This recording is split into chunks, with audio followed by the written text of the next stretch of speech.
안녕하십니까? 인생의 복잡한 문제들을 말씀으로 단칼에 해결해주는 김종근 목사의 쾌도 남마입니다.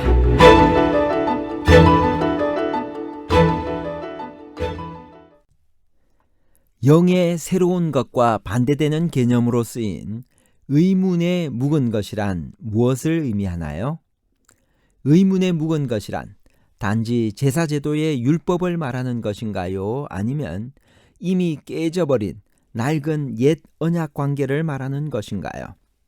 제사제도의 율법과 옛 언약 관계에 관한 복잡한 문제를 하나님 말씀의 가르침으로 명쾌하게 해결해 드리겠습니다. 로마서 7장은 의인은 믿음으로 말미암아 살리라를 해설한 세 번째 부분입니다.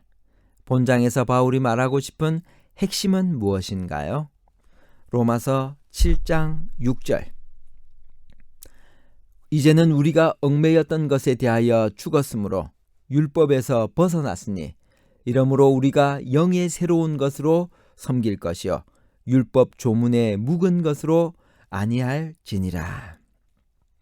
로마서 5장부터 8장까지는 의인은 믿음으로 말미암아 살리라의 살리라 부분을 다루고 있습니다. 제5장은 하나님의 진노로부터 벗어나 살리라를 설명했고, 제6장은 죄의 노예로부터 벗어나 살리라를 이야기했습니다. 이제 7장은 율법의 속박으로부터 벗어나 살리라를 설파하고 있습니다. 바울은 부부 관계의 예를 들면서 남편이 죽으면 그 부인은 그 남편의 법에서 벗어난다고 했습니다. 이 말씀을 이제는 율법이 죽었으니 율법은 끝났다고 해석할 수 있는 것인가요? 로마서 7장 1절에서 6절까지 있는 말씀을 보겠습니다. 형제들아, 내가 법 아는 자들에게 말하노니 너희는 그 법이 사람이 살 동안만 그를 주관하는 줄 알지 못하느냐? 남편 있는 여인이 그 남편 생전에는 법으로 그에게 매인받으나 만일 그 남편이 죽으면 남편의 법에서 벗어나느니라. 그러므로 만일 그 남편 생전에 다른 남자에게 가면 음녀라. 그러나 만일 남편이 죽으면 그 법에서 자유롭게 되나니 다른 남자에게 갈지라도 음녀가 되지 아니하느니라. 그러므로 내 형제들아, 너희도 그리스도의 몸으로 말미암아 율법에 대하여 죽임을 당하였으니 이는 다르니 곧 죽은 자 가운데서 살아나신 이에게 가서 우리가 하나님을 위하여 열매를 맺게 하려 함이라. 우리가 육신에 있을 때에는 율법으로 말미암는 죄의 정욕이 우리 지체 중에 역사하여 우리로 사망을 위하여 열매를 맺게 하였더니 이제는 우리가 얽매였던 것에 대하여 죽었으므로 율법에서 벗어났으니 이러므로 우리가 영의 새로운 것으로 섬길 것이요 율법 조문에 묵은 것으로 아니할지니라. 바울이 비록 남편이 죽었다는 표현을 쓰고 있으나 그가 말하고 싶은 영적 교훈은 남편 자체가 죽은 것을 말하려는 것이 아니라 남편의 얽매임을 받는 관계가 죽었다는 것을 강조하고 싶은 것입니다. 즉 남편에 대하여 죽었다는 것입니다. 율법이 죽은 것이 아니라 율법에 대하여 죽었다는 것입니다. 바울은 율법을 어떻게 생각하고 있나요? 로마서 7장 7절, 12절, 14절.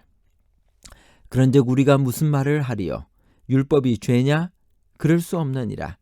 율법으로 말미암지 않고는 내가 죄를 알지 못하였으니 곧 율법이 탐내지 말라 하지 아니하였더라면 내가 탐심을 알지 못하였으리라. 이로보건대 율법은 거룩하고 계명도 거룩하고 의로우며 선하도다. 우리가 율법은 신령한 줄 알거니와 나는 육신에 속하여 죄 아래에 팔렸도다. 율법은 거룩하고 의로우며 선한 것입니다. 로마서 7장에 나타난 바울의 율법과는 건전하고 성경적입니다. 그렇게도 믿음을 강조하던 바울이기에 이런 결과는 좀 예상 밖입니다. 오늘날 율법을 경시하는 그리스도인들은 바울에게서 배워야 합니다. 율법을 우리에게 주신 분이 하나님이신데 왜 율법이 필요 없는 것이겠습니까? 바울은 이미 로마서 3장 31절에서 우리의 믿음이 율법을 폐하기는커녕 오히려 율법을 굳게 세운다고 선언한 바 있습니다. 십자가는 믿음의 최고봉입니다. 동시에 하나님의 율법을 최고로 높이는 것도 십자가입니다. 율법이 필요 없다면 왜 십자가가 있겠으며 하나님의 아들의 희생이 필요했겠습니까? 그런데 바울은 왜 그 거룩하고 의로우며 선한 율법의 얽매임에서 우리가 죽어야 하며 율법에서 벗어나야 한다고 말하는 것일까요? 로마서 7장 6절. 이제는 우리가 얽매였던 것에 대하여 죽었으므로 율법에서 벗어났으니 이러므로 우리가 영의 새로운 것으로 섬길 것이요 율법 조문에 묵은 것으로 아니할지니라. 그 거룩하고 의롭고 선하고 신령한 율법으로부터 왜 벗어나야 하나요? 왜 좋은 것이 우리를 얽어매나요? 바울에게 있어서 율법과 복음은 서로 반대되는 개념인가요? 여기서 우리가 한 가지 주의할 것은 바울이 율법 자체를 정죄하는 일이 없다는 사실입니다. 벗어나야 할 것은 율법과의 속박 관계이지 율법은 아니었습니다.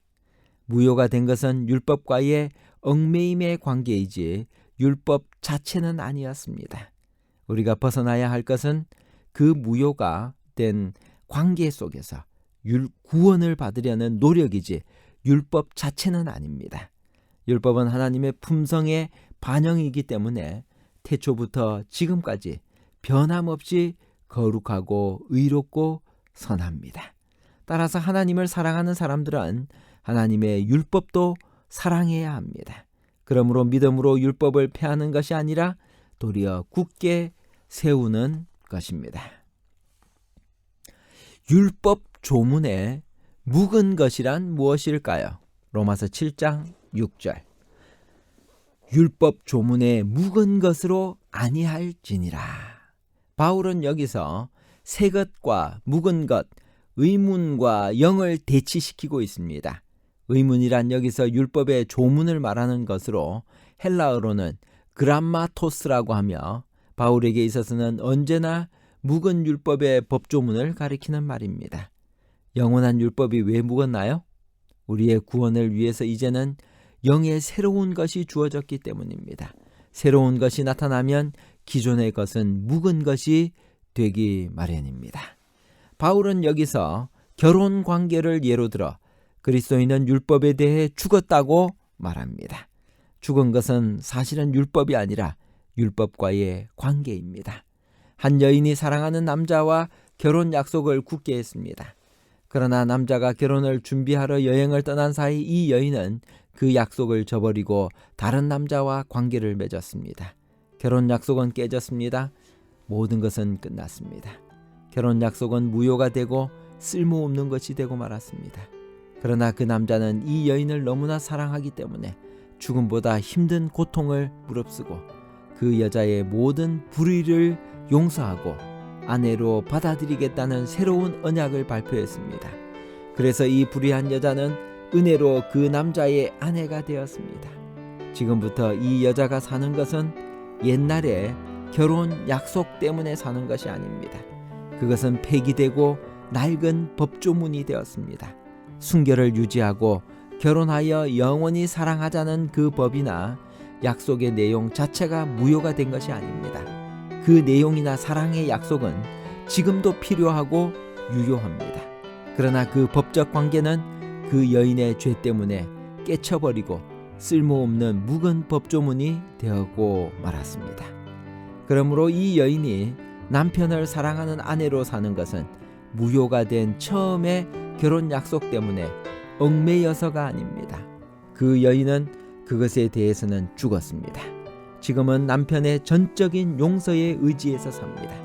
지금 그 여인이 이 남편의 아내로 당당하게 살 수 있는 것은 깨져버린 의문의 묵은 법 때문이 아니라 남편의 은혜 때문입니다. 남편이 이 여인을 사랑하는 것은 여인이 법을 잘 지켰기 때문이 아니라 자신의 사랑 때문입니다. 그러므로 여인은 남편의 사랑에 감격하고 순종하며 살아갑니다. 결론입니다. 첫째, 율법 조문에 묵은 것이란 단지 제사 제도의 율법을 말하는 것이 아닙니다. 그것은 이미 깨져버린 낡은 옛 언약 관계를 말하는 것입니다. 둘째, 그리스도인들인 우리는 그런 묵은 관계 속에서 살아가지 않습니다. 셋째, 그리스도인들은 그리스도 안에서 은혜로 주신 새로운 법, 새로운 질서, 새로운 영적 관계 속에서 섬기며 살고 있습니다. 감사합니다.